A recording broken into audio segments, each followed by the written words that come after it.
Okay, well, thank you all very much. And I say to our great warriors, hello and happy Thanksgiving. We're celebrating Thanksgiving over in the United States, as you know, and you're celebrating it wherever you are in all parts of the world, and we'll be talking to you individually.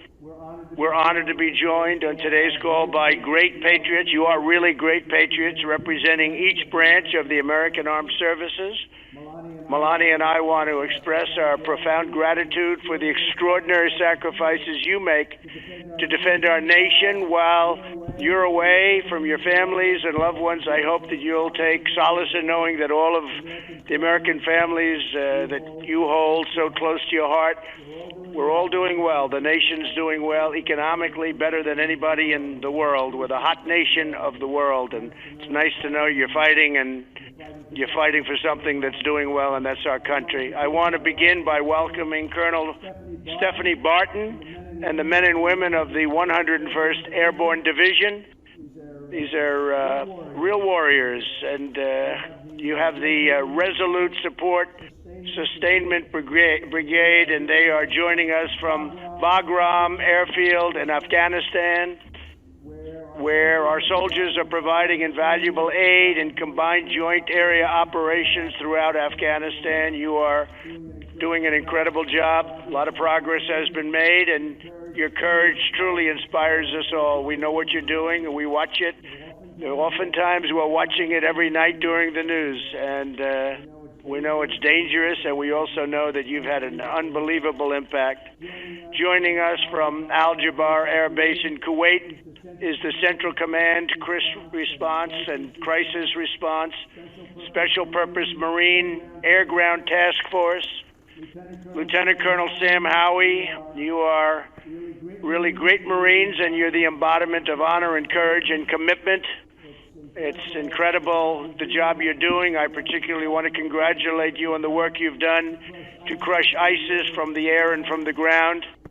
And really, big progress has been made. They're very close to being gone, and we like it that way. But you have shown incredible courage, and I have to say you've shown great leadership. So thank you very much. And Lieutenant Colonel, thank you very much, and we'll be talking to you in a little while.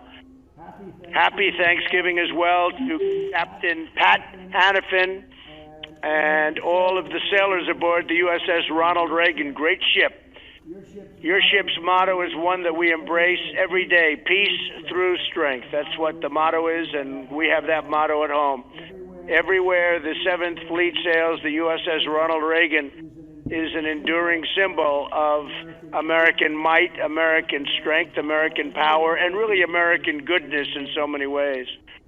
From the United States Air Force, we're joined by the 455th Air Expeditionary Wing, which is supporting Operation Freedom's Sentinel and NATO's Resolute Support. Brigadier General David Lyons, thank you very much, David, is the commander.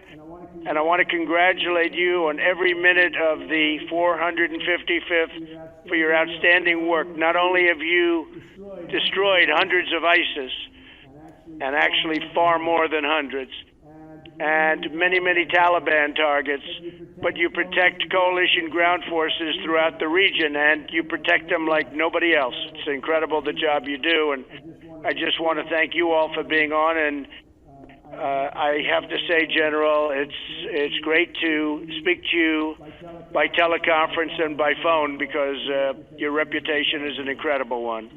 Representing the U.S. Coast Guard, our crew members from 6 Coast Guard cutters, from the shore support teams that are part of Patrol Forces Southwest Asia, which is the largest Coast Guard unit outside of the United States. And I'm actually going right now. I'm in Palm Beach, Florida, and I'm going over to your local Coast Guard station, and we're going to spend some great time with the men and women of the Coast Guard. They have, from a lot of standpoints, you could call it branding, you could call it whatever you want. The job they've done on hurricanes in this country, they've saved thousands and thousands of people. In fact, in Texas, they saved over 12,000 people. If you think of what that means, over 12,000 people. They went into seas and they went into areas that nobody else would go into, and it was incredible what they've done in Texas, what they did in Florida, what they did in Puerto Rico. The Coast Guard has really become a symbol of strength and perseverance and toughness and genius, actually. It's purely genius. So hello to Lieutenant Nicholas Hartman, who is the commanding officer of the cutter Aquanet. And I also want to congratulate Seaman Christopher Wilson on being selected for A school. That's A, like in A. That's the best, right? Seaman Wilson, you truly make us proud. Congratulations. That's a big deal. Going to that school is like going to the Wharton School of Finance if you happen to be doing what you do. And to everyone on today's video conference also, I want to thank you all for serving. Today we thank God for the blessings of having you people be our heroes, and you really are our heroes. And your families are back here, and they love you, and they respect you, and they look forward to seeing you, because you're the ones who keep America safe and strong and free. You do a job like nobody else, and it is really great respect that we all have. You are very much appreciated, like you wouldn't believe, by the American public, by the citizens of our country. I want to maybe start with the Air Force, and I know that Brigadier General David Lyons is on the phone. And David, tell me a little bit about what you're doing. Our mission here, we defend the two busiest airfields in Afghanistan, Kandahar and Bagram. We support our teammates and our mission sets, and then we deliver decisive combat air power across the entire country of Afghanistan. And Mr. President, I know you can't see us right now, but you've got 150 airmen in this room that would love to say Happy Thanksgiving to you. Vultures, what do you say to the President? Happy Thanksgiving! That's great. Well, that's really fantastic. How are things going over there? Are you looking up? How is it looking to you? You've seen it. You've been there a while, and you've seen what's going on. You know what's happening better than anybody. How do you find things going? Both the Taliban and ISIS are resilient adversaries, but I think that we're doing well. We get after them every single day. Our objective here is to fight the away game. And so what I mean by that is we never want this adversary to reach our shores again. And so every airman here is dedicated to keeping this fight away from our shores. A stable Afghanistan is good for Afghanistan, but we do what we do for America, sir. Well, you said it better than anybody could have said. Keep them away from our shores, and that's why we're doing the strong borders. You probably see over the news what's happening in our southern border and our southern border territory. Large numbers of people, and in many cases we have no idea who they are, and in many cases they're not good people. They're bad people. But large numbers of people are forming at our border, and I don't have to even ask you. I know what you want to do. You want to make sure that you know who we're letting in, and we're not letting in anybody, essentially, because we want to be very, very careful. So you're right. You're doing it over there. We're doing it over here. And your people at the border, we have the military at the border for the first time. I don't know if it's ever, or certainly there's never been a presence like this, but we have a very powerful border now. We have the Cosentina fencing, and we have things that people don't even believe. We took old broken wall, and we wrapped it with barbed wire plus. I guess you could really call it barbed wire plus. This is the ultimate. And nobody's getting through these walls, and we're going to make sure they're the right people, because that's what you and your family want, and all of your families, that's what they want.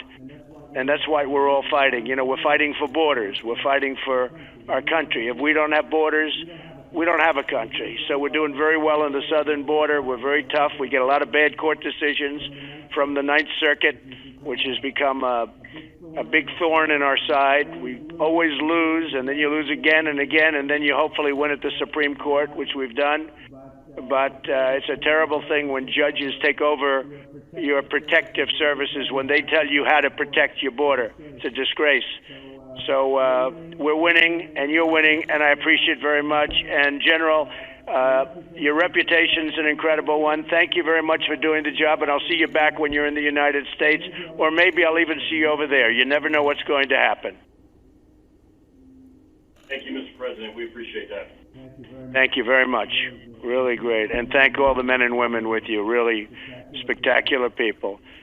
Well, next, let's talk to the U.S. Coast Guard Commanding Officer, Coast Guard Cutter, Aquanic, and it would be Lieutenant Nick Hartman.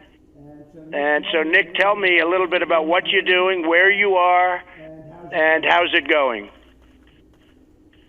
Good morning, Mr. President. This is Nicholas Hartman, like you mentioned, from Coast Guard Cutter Aquidneck. Here in the room, we have 14 members from Patrol Forces Southwest Asia, and we're located in the Kingdom of Bahrain, Mr. President. Our mission out here is to patrol Arabian Gulf, Straits of Hormuz, and conduct our U.S. Central Command and NAVCENT objectives here in the Gulf. A lot of our work is partnering and building relationships with the Gulf Coast countries, and so that we have a good standing and resolve here in the Arabian Gulf and in Central Command AOR. Things, in my opinion, Mr. President, are going very well for us. And what do you see in the region? What's going on in the region? How are they feeling about things? How are they feeling about trade? Because, you know, trade for me is a very big subject all over. We've been taken advantage of for many, many years by bad trade deals. We don't have any good trade deals. How are you finding things in the region, Nick? Mr. President, from our perspective out on the water, sir, we're seeing that there is an abundance of trade happening in the region. There are vessels moving through the Straits of Hormuz and across the Arabian Gulf on a daily basis, carrying cargo to and fro, and we don't see any issues in terms of trade right now, sir. Okay. Well, you'll keep it that way, and you know we want to have good free trade. We also want to have fair deals where we can do well too, not just everybody else. Right now, every nation in the world does well with us. We don't do well with them. So that's changing, and it's changing fast. And where you are is a big factor in that, as you know. You've been told and you've been briefed.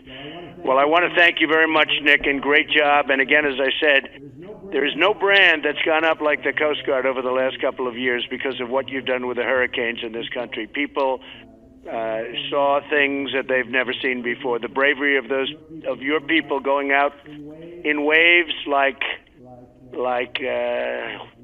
record-setting. It's been record-setting.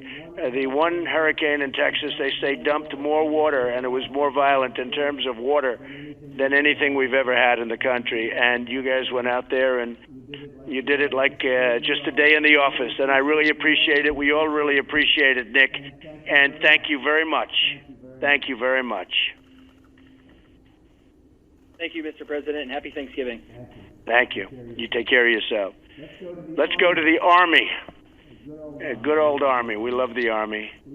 We have Colonel Stephanie Barton, the U.S. Army. And Stephanie, tell us a little bit about yourself and where you are and what you're focused on, what you're doing. First and foremost, good morning and happy Thanksgiving on behalf of the 101st Sustainment Brigade. We're currently located in Bagram, Afghanistan. Sir, what we do for the country of Afghanistan, we're the senior logistics headquarters in theater. And it is an away game, and I will tell you, in order to fight and win the nation's wars, it's because of sustainment and logistics. And you've got highly motivated, true professionals in this room and outside this room that are truly making it happen. We support, if it's in the hands of the warfighter, it comes through us to them. So we support everything from coalition to joint forces, from border to border here in the country, sir. Good. And how are you finding things in Afghanistan right now? Sir, it's good. We're truly making the mission happen. When it comes to sustainment, we're responsible for all the strategic, operational, and tactical logistics. Like I said, if it comes in the theater, we get it in the warfighter's hand. But we have a phenomenal team, and I can't speak enough about that because a lot of the times the sustainment community, we're behind the scenes, which is fine. But it's a good team effort, and it takes the support by all to make it happen. So, Colonel, how many people are you commanding right now, would you say? 10,000. Wow. That's a lot of people. That's fantastic, Stephanie. That's beautiful. That's beautiful. And not only is it important what you're doing, but you're enjoying what you're doing. Is that right? Sure, absolutely. We truly love it, and I will tell you, our formation is a great mixture. We have all the Army compos from the active duty, National Guard, Reserve. We have Army, DoD civilians, and civilian contractors that literally we all come together and make this mission happen. So we do hate that we're not with our family and friends today, but I tell you, we are a close family here, and I'm truly happy to be a part of it. It takes the whole community, from green suiters to civilians, to make it happen. And sir, you would be very proud, because we truly are. It's fantastic. We're proud of you. And I tell you what, we're proud of you people. And please say hello to everybody. Have an incredible Thanksgiving. And we're taking good care of you. You know, the budget's now at $716 billion, Stephanie, right? So we're getting rid of some of that old equipment that you see what's going in, the best in the world, right? So you see a big difference. It's an awfully big difference from what we had before. And it's only getting better. We'll be stronger than ever before, and with people like you, we feel very confident. So, Stephanie, thank you very much. Happy Thanksgiving to all, and I will see you when you're back. Sure, sounds great. We have one last message, if that's okay. Yes. 1, yes. 2, 3, go! That's great. I really appreciate that. I really do. I appreciate it. Take care of yourself. We'll see you all soon. Thank you. From the U.S. Marine Corps, we have Colonel George Schreffler. And George, are you on? So this is Lieutenant Colonel Sam Howie. Colonel Schreffler is doing a battlefield circulation right now. I'm the executive officer, and I'm here with Civil Marines who would like to wish you and our fellow Americans a happy Thanksgiving. How copy? That's great. That's great, Sam. Good. How's it going over there? It's going great, sir. Right now, the Special Purpose MAGTF, we're based in Kuwait, but we have Marines from Jordan all the way to Afghanistan and up into Iraq and Syria. And every day those Marines are ensuring that those who would do us harm pay for it. It's pretty amazing watching these young men and women, sailors and Marines, and what they do with a smile on their face every day. And how is the progress coming, would you say? I'd say the progress is excellent, sir. We've moved throughout those areas and cleared the vast majority of those enemy forces who face us. And right now, I think we're in a good position to continue that for the rest of the year or foreseeable future. That's great. That's great. I'm hearing very good things. And they treat you good over there, I imagine, right? Do they treat you good? They're outstanding. Our partners throughout, included here at Al Jaber Air Base with the Air Force, they treat us like gold. We want for nothing. And today we had, I think everyone can agree, a fantastic Thanksgiving dinner here aboard the base. That's great. That's great. Well, they should. We're good friends, and they've been a good ally. We treat them well, and they treat us well, and a lot of good things are happening over there. People are surprised to see how fast things are turning around. But you have one of the great bases. You have something that's incredible and special. And we'll get to see you, George. We're going to get to see you very soon. And I will say, and say hello to everybody else, but I will say, I want you to have a great Thanksgiving. You are, what's the time difference? What is your time lag over there? How many hours between, let's say, East Coast? Right now, sir, it's 1800 in the evening. So there's Right. about a Big? 8-hour difference between us. Yeah. That's a pretty big time difference, right? That's a pretty big time difference. So you've celebrated. Well, listen, you just take care of yourself and say hello to the Colonel and everybody. And you're special people, very, very special people, and we're very proud of you. And give my regards to Kuwait and everybody, but a lot of progress being made. Your country is really doing well. It's really doing well, like it hasn't done before. So that's good. It's always good to be fighting for something that is working. And unlike a lot of countries, this one works well, and it's working better than ever. So we'll see you when you're back, or maybe we'll see you some other place, okay? Well, thank you very much. Thank you. Take care of yourself. From the U.S. Navy, we have the commanding officer, Captain Pat Hannafin. And Pat, are you on the phone? Yes, sir, I'm with you. And from the over 4,800 sailors and airmen aboard USS Ronald Reagan, the nation's only permanently forward deployed aircraft carrier. We are currently in Victoria Harbor, Hong Kong, about 13 hours ahead of you. Still Thanksgiving here. And from all the sailors on board Reagan, serving peace through strength for America in the Indo-Pacific. Good. We wish you a happy Thanksgiving. Well, that's great, Pat. I appreciate it very much, and say hello to everybody, and happy Thanksgiving to you. So the condition of the ship is A1? Alpha 1, sir, absolutely. Okay, good. Very important. So, we have another big one. The Gerald Ford is going to be joining you pretty soon. How does this compare in size and scope with the Gerald Ford? You know all about that. That's the new one, right?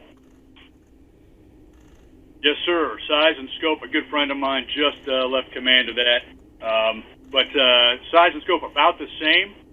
Certainly some improvements there to the plants and a few of the radars and even the catapults and gear are slightly different as well.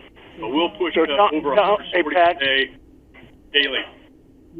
Yeah, Pat, tell me about the catapult system. So on the Gerald Ford, they don't use steam, which is the first one that I've ever heard of that doesn't use steam. And I know they have some difficulties, which I'm not happy about, and they spent a lot of money.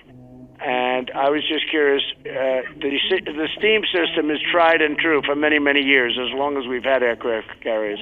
How do you find steam versus what they're doing on the Gerald Ford, which is electronic and digital, if you can believe it?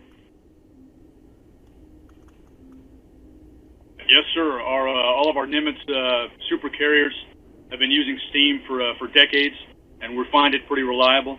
However, the electromagnetic catapults that they're running there offer some great benefits. Obviously, like any new piece, you got to work through the bugs, but they offer some benefits not only to stress and strain on the aircraft to extend service life and other pieces. I have no doubt we'll work through that just as we work through all of our other advancements and continue to bring it to the enemy when called to do so. So when you do the new carriers, as we do and as we're thinking about doing, would you go with steam or would you go with electromagnetic? Because steam is very reliable. And the electromagnetic, unfortunately, you have to be Albert Einstein to really work it properly. What would you do? Yes, sir. You sort of have to be Albert Einstein to run the nuclear power plants that we have here as well, but we're doing that very well. I would go, sir, Mr. President, I would go electromagnetic cats. I think that's the way to go. We do pay a heavy cost for transiting the steam around the ship. Good. Okay. I like to hear that. I'm actually happy about that answer because at least, they're doing what they're doing, but that's actually a very good answer. So, Pat, how are you seeing things over there? What's going on? Yes, sir. We have been flying, sailing, and operating everywhere international law allows, just as we have for decades out here, in full support of our free and open Indo-Pacific push in company with our Japanese and other allies. We've worked with the Japanese here in Keen Sword, the Australians, Canadians, so a lot of allies out here, and we are certainly their best friend and our allies and our adversaries' worst fear. And that's exactly what we want to do, is bring peace through strength to this region. Right. And you have a 6-month deployment approximately? Sir, we're a little shorter than that, but Reagan, as your only permanently forward deployed carrier, spends about half of the time each year out and about half back in getting maintenance work on it. Each of the sailors and airmen aboard spend 3 to 5 years out here with us at a time before going back to a stateside assignment. But they're all honored to be serving the nation out here. Right. Pat, why is it that the Reagan is the only one that's permanently deployed of all the aircraft carriers? Why is that? Was it set up for that, or is it just happens to be? Yes, sir. We have worked a single aircraft carrier out in Japan for decades now. Reagan took that role back in about 2013. I'm sorry, that's not quite right. About 2016. But it switches out, so different carriers out here for different periods of time. It was George Washington before us, and then a few of the conventional carriers, going way back to Midway, Kitty Hawk, and Independence. So we've been running that for a while. But it's just an infrastructure piece. It takes quite a bit of infrastructure to make that work, but we get a lot of presence out of it for the region. And do you feel safe in the region? Do you see any hostility? Do you see any aggression? Because, you're hearing a little bit about aggression from a couple of the players. What are you feeling? Yes, sir. We have safe and independent operations out here throughout the theater. We do feel safe. There have been a couple of close calls, but in most cases, the vast majority, they are professional navies, and we have no doubt that we can bring that we bring the U.S. interest to the theater, and expect that to continue into the future. That's great, Pat. Well, I want to wish you a happy Thanksgiving and say hello to everybody in the Navy. And just in closing, I want to wish everybody a really, really happy Thanksgiving. And we'll see you when you're back, and maybe I'll see you over there. But it's a great honor to talk to you. I know everything about what everyone is doing, and you're doing an incredible job, and you're keeping us safe. And we all miss you back here, but we'll be seeing you soon. And on behalf of the whole country, I want to just thank you for what you're doing. Very, very special people, men and women that are just incredible people. You're highly respected. And I tell you what, our country has such respect. I don't think you hear it enough, but our country has such respect for you and the job you do. So happy Thanksgiving, and we will see you soon. Happy Thanksgiving. Happy Thanksgiving. Thank you. Thank you all. Bye. Bye. Great people. Great people. President, I'm looking forward to going to Afghanistan and going to the Middle East. And we're going to do some interesting things at the appropriate time. We'll be doing some very interesting things. Do you have a sense of when yet, when the trip might be? Excuse me? Do you have a sense of when the trip might be yet? I do, but I can't tell you. You're the last people I can tell. How's everything in Florida doing? The weather's good? Florida?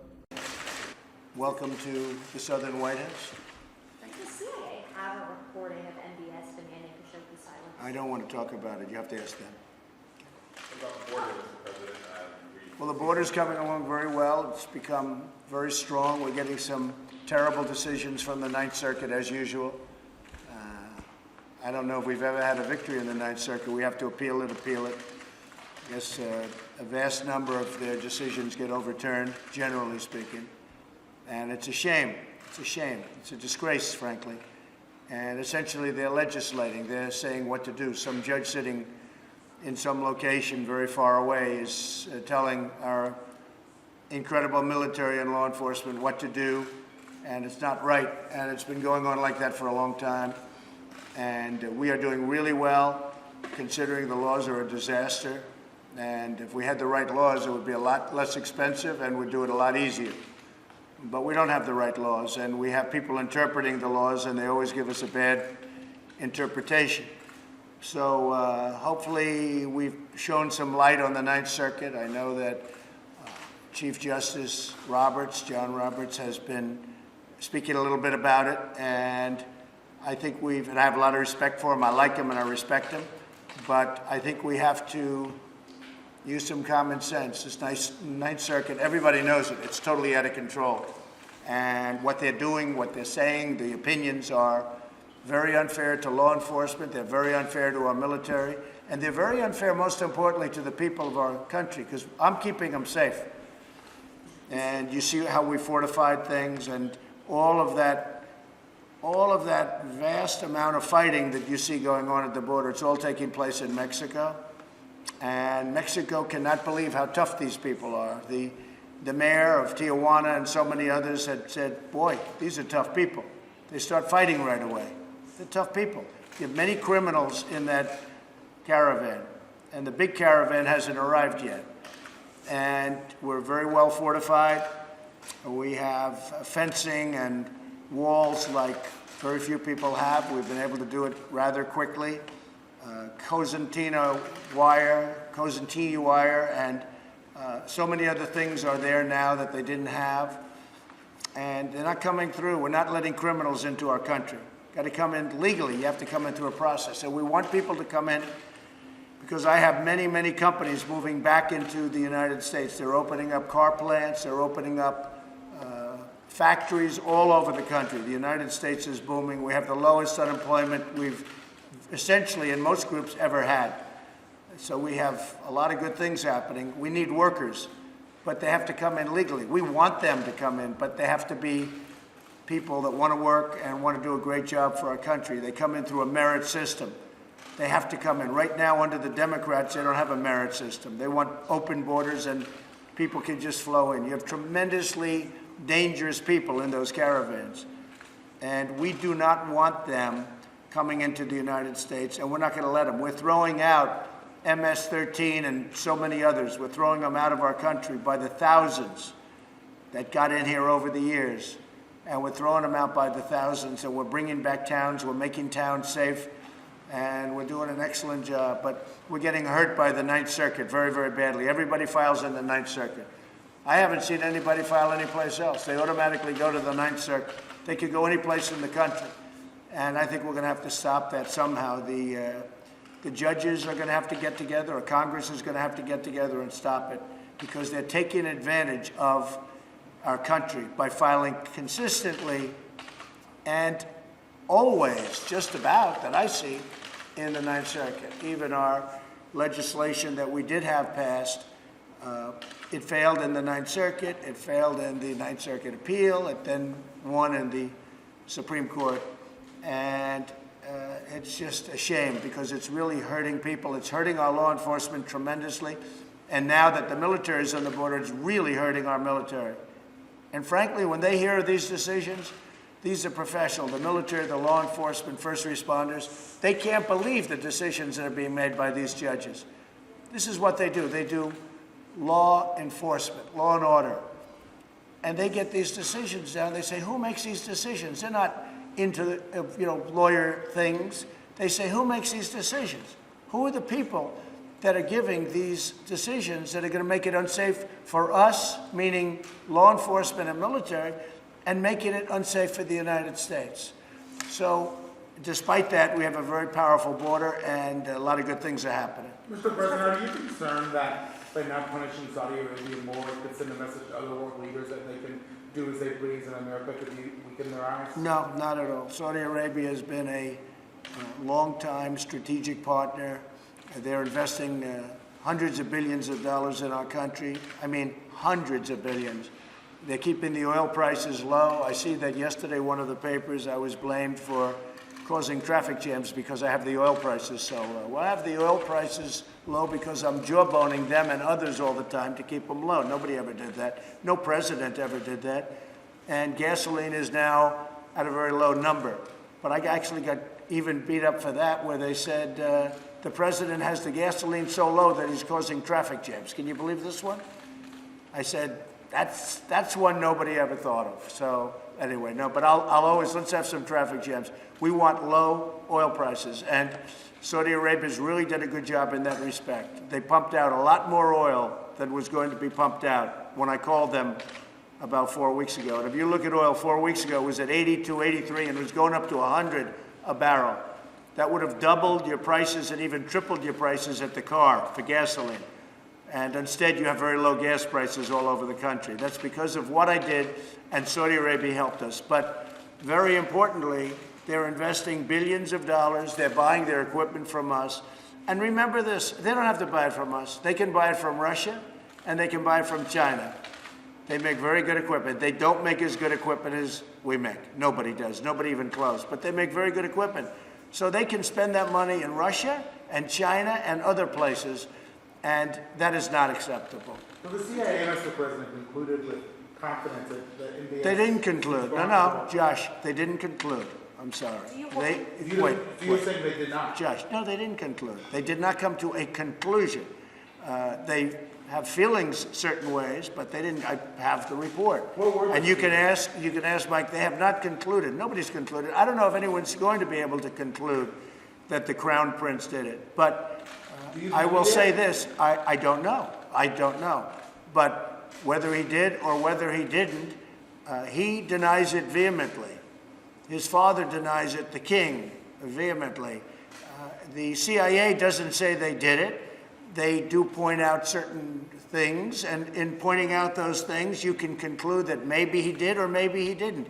But that was another part of the false reporting, because a lot of you said yesterday that they said he did it. Well, they didn't say that. They said he might have done it. That's a big difference. But they're vehemently denying it, and we have hundreds of thousands of jobs. Do people really want me to give up hundreds of thousands of jobs? And frankly, if we went by this standard, we wouldn't be able to have anybody as an ally, because look at what happens all over the world. But then you could also take a look at Iran, take a look at Syria, where, millions of people have been just slaughtered horribly, horribly. You take a look at what's going on in Iran and the vicious situation that's taking place there, and the number of people that are being killed and slaughtered. You take a look all over the world. We're not going to be able to deal with, let's not deal with anybody. The fact is that Saudi Arabia is tremendously helpful in the Middle East. If we didn't have Saudi Arabia, we wouldn't have a big base. We wouldn't have any reason, probably. I mean, if you look at Israel, Israel would be in big trouble without Saudi Arabia. So what does that mean? Israel's going to leave? You want Israel to leave? We have a very strong ally in Saudi Arabia. We have an ally that said they did not commit at the top level, the crown prince, the king. They did not commit this atrocity, and it's an atrocity. It's a terrible thing. I dislike it more than you do. But the fact is, they've been a very strong ally. They create tremendous wealth. They create really tremendous number of jobs in their purchases. And very importantly, they keep the oil price down. If you want to see a global depression, all you have to do is lift the oil price $50 a barrel, which could happen very quickly once we lose that relationship. So I hate the crime. I hate what's done. I hate the cover-up. And I will tell you this, the Crown Prince hates it more than I do. And they have vehemently denied it. The CIA points it both ways. As I said, maybe he did, maybe he didn't. But I will say very strongly that it's a very important ally. And if we go by a certain standard, we won't be able to have allies with almost any country. Okay? Who should be held accountable? Maybe the world should be held accountable, because the world is a vicious place. The world is a very, very vicious place. You look at what's happening in China, and you look at what's happening in so many different countries. I could name many countries. You look at what's happening with terrorism all over the world. That's the other thing with Saudi Arabia. They really are. They're putting up tremendous amounts of money to actually fight terrorism. Now, they were a part of terrorism, and nobody's going to try and justify that. They were a big part of it. But they're spending a lot of money, and they're opening up, and they're doing a lot of things that are very good. They're really opening up that country for a lot of good. Until this happened, there were a lot of people saying a lot of good things about the Crown Prince. So he strongly denies it. He vehemently denies it. And my policy is very simple. America first. Keep America great again. And that's what I'm doing, and we're doing better than anybody thought even possible. Yes, ma'am. Sir, you've been talking to the troops. I'm wondering if To who? The troops today. Yes. I'm wondering if you can tell us at what point do you want to withdraw troops from Afghanistan? Well, we're always looking to do the right thing, and we'll be seeing over a period of time. But we're looking, I just spoke to Afghanistan, as you know. We're always looking to do whatever's right. We're in very strong negotiations in Afghanistan right now, which a lot of people don't know about. This may be the first, but we are in very, very strong negotiation in Afghanistan. We'll see what happens. If something happens, that would be a great thing. I'd be very happy about that. I really think the people of Afghanistan also, and they are good fighters, and they fought for a long time. They fought for a lot longer than we fought. They've been fighting for many, many, many decades. But I think they're tired of fighting. And we'll see what happens, but we are talking about peace. And we'll see if that happens. Negotiations with? We have negotiations going on. I don't know that they're going to be successful. Maybe they're not. Probably they're not. Who knows? They might be. They might not be. You know my attitude on all of that stuff, whether it's North Korea or anybody else. Maybe they are going to be successful. Maybe they're not going to be. But we have negotiations going on right now in Afghanistan. Okay? Mr. President, what is your response to Well, nobody's done more for the military than I have. I took the budget from very little to $700 billion and then $716 billion. And I'm now going over to the Coast Guard, where I did last year, and I will probably a lot, but we're going over to the Coast Guard. I really believe nobody, in fact, a number of generals were on television over the weekend, and just unrelated, but they all mentioned the fact that nobody's done as a president for the military in a long time what I've done, because I've taken spending where you had a depleted military and it wasn't being fixed and it was a mess, and it frankly put us in danger. And I was able to get Congress to give us $700 billion and now $716 billion for our military. And I've also done more for the vets than anybody's ever done. I got choice approved. They've been trying to get choice for 40 years, more than 40 years. They couldn't get it. Where a vet can go directly to a doctor now, instead of waiting online for 2 months and 2 weeks and 3 weeks, and amounts of time that are unthinkable to anybody, including yourselves. So I think I've done more than anybody else, certainly in many, many years and probably in many decades. Mr. President, are there any updates on the troops that are being sent to the border in regards to the Caravan? No, no troops. We're going to have a strong border. Our southern border is going to be very strong. You heard me speaking to some of the folks just now in different parts of the world, and they're so proud of the job they're doing. And you got to have borders. If you don't have borders, you don't have a country. I mean, the Democrats want open borders, and they want these people coming in. Many of those people are criminals, okay, and have been so adjudged. We know who they are. They have records. They have some very substantial criminal records, some very bad criminal records. They're in the Caravan. You saw what happened in Tijuana, where a number of the people said, these are tough people. They start fighting. They're starting fist fights. They have fist fights all over the streets. They're starting fist fights. They said, these are not like normal, innocent people. These are people, you talk to them and they start a fist fight. I don't want that in this country. Okay? Mr. President, what about the idea that the military may use lethal force against these migrants? If they have to, they're going to use lethal force. I've given the okay. Yeah, if they have to. I hope they don't have to. But, you know, you're dealing with a minimum of 500 serious criminals. So I'm not going to let the military be taken advantage of. I have no choice. Do I want that to happen? Absolutely not. But you're dealing with rough people. You ask the people in Tijuana, Mexico. They opened up with wide arms. Just come in, let me help you, let us take care of you. And within 2 days, now they're going crazy to get them out. They want them out. Because things are happening, bad things are happening in Tijuana. And again, it's not in this country because we've closed it up. 2 days ago, we closed the border. We actually just closed it. We're saying nobody's coming in because it was out of control.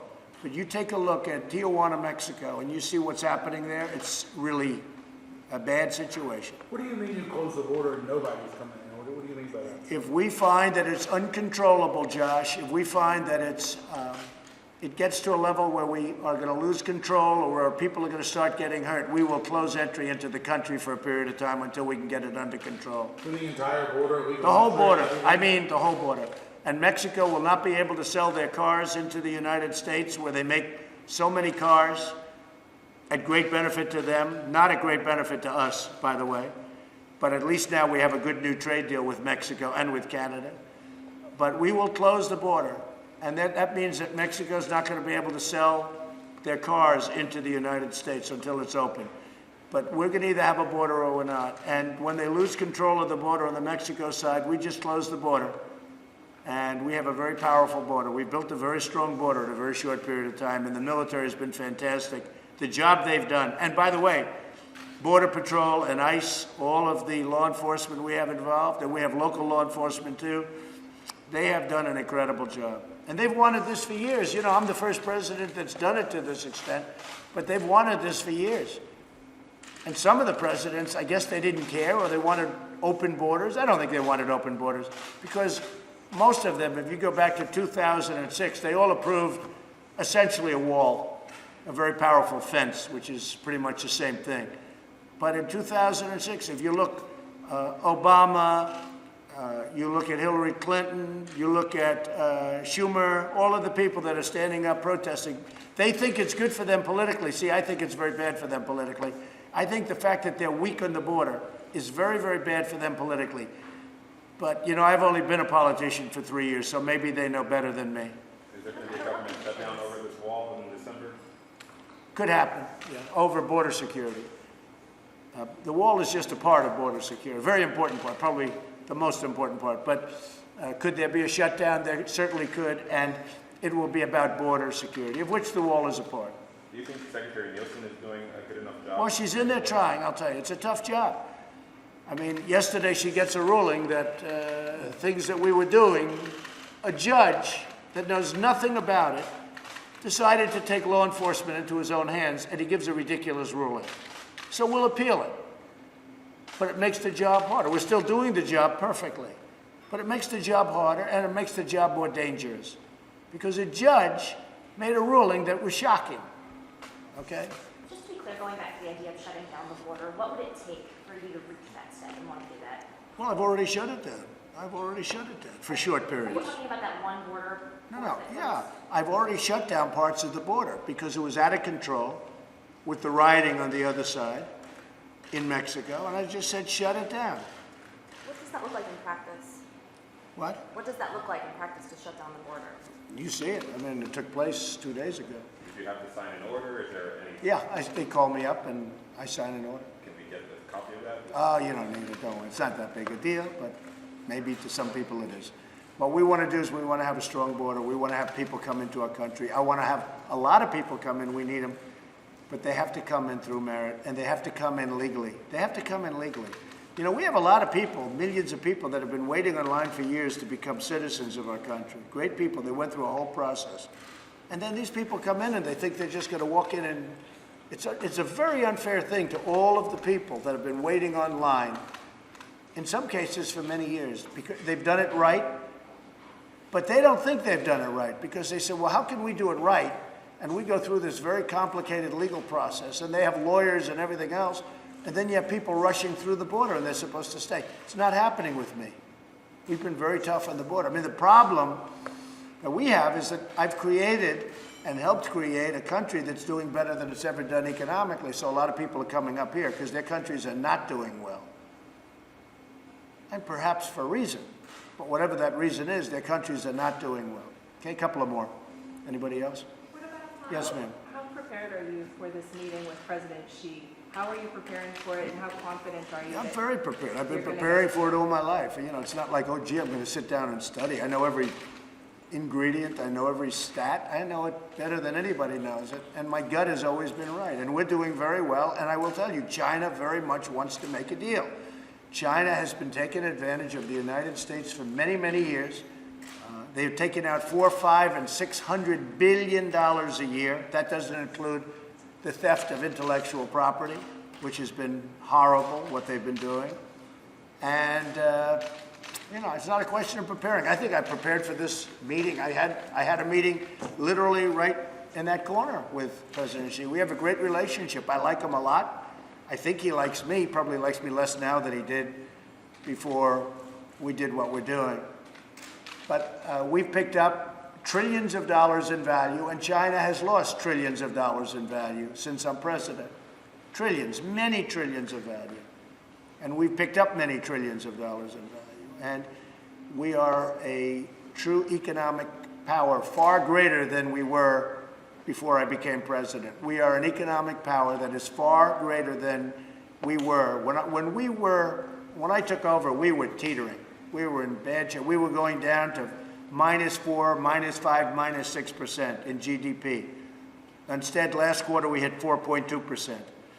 And we are doing very well. I can say this, China wants to make a deal very badly. Do you think it's going to happen? Because of the tariffs, because right now on $250 billion, they'll be paying as of January 1st, 25%. And in many cases, they're already paying 25%. On the rest that they're not, they're paying 10%. But the 10% goes to 25% on January 1st. And so they're going to be paying a tremendous amount of money, which, frankly, is great for our country. We're taking in billions of dollars from China. We never took in 10 cents from China. They took everything from us. We never took anything from them. Now, as of already, we're taking in billions. China is, people don't understand this. China is right now paying us billions of dollars a month. That's never happened before. And soon, they're going to be paying us many, many billions of dollars a month. But China wants to make a deal. If we can make a deal, we will. Are you worried about Matt Whitaker's finances and his potential happiness? No, Matt Whitaker is a highly respected person. And, you know, once I choose somebody, they always go through hell. But Matt Whitaker is a highly respected man. The Justice Department respects him tremendously. I've spoken to a lot of people. And, you know, the press has been nasty to Matt Whitaker, but I can tell you that he is a highly respected, strong person, and he's doing a great job. Everybody tells me that. He's doing a really great job. Have you done anything, Mr. President, to try to bring Julian Assange back to the United States? And no, I haven't been asked to. No. Would you want him to face charges here? Do you think I don't know anything about it. I'm not very familiar with the whole situation, but I would say that if somebody made a request, I guess it's something we consider. I just don't know very much about that situation. Okay? What else? Anything else? Are you interviewing people this week for new jobs in your administration? Yeah, we'll have a few. I'm very happy with my cabinet and people that work for me and for us, really work for the country. We have a great cabinet. We have absolute stars. But a few of them, I would say, can do very well outside. Everyone's doing well when they leave. That's one thing I'll tell you. Everyone that leaves the Trump administration has come out really well. I'm very proud of a lot of them. Look at Hope. Hope Hicks is doing a fantastic job. She's a fantastic young woman, and I'm very proud of her. Look how she's doing. She's become a very important person in the outside world. And we have many such people where they work here for a year and a half or for a period of time, and they go outside and they do really well. Many of them. So, and that's what I want. I want to see. There's always a lot of change. Yeah, I'll probably be changing a couple, maybe a few, but very little. Overall, we're very happy. Are you doing interviews this week for that? Yeah, I'm doing interviews this week. I'll do interviews as we say in the Southern White House. People like doing interviews here. What jobs are you interviewing for, Mr. President? Well, I'll let you know. But you'll be safe. I know. Maybe I will. Have you talked to Ivanka about her emails? Yeah, I have, actually. And very innocent, a short period of time, very early on. There was no deletion of emails like the 33,000, plus probably another 100,000 that Hillary Clinton did after she got a subpoena. There was no bleach pit. There was no anything, just innocent emails. There were no classified emails. A much different deal. It's another fake news story. And she did transition out. She was a private person, and then ultimately she transitioned out from private to government. And I believe all of her records are in the Historical Society, the historical records. Much different than the other situation that I've talked about for a long time. But she transitioned out, but everything's in historical records. I'll see you over at the Coast Guard. I'm going over to say hello to the Coast Guard right now, which I look forward to. I'll see you. I don't know if you're going, but if you are, I'll see you there. Thank you all very much. What are you most thankful for, Mr. President? For having a great family and for having made a tremendous difference in this country. I've made a tremendous difference in the country. This country is so much stronger now than it was when I took office that you wouldn't believe it. And, I mean, you see it, but so much stronger that people can't even believe it. When I see foreign leaders, they say, we cannot believe the difference in strength between the United States now and the United States 2 years ago. Made a lot of progress. Thank you very much. Your lawyers are back from Mueller. We're going to see this.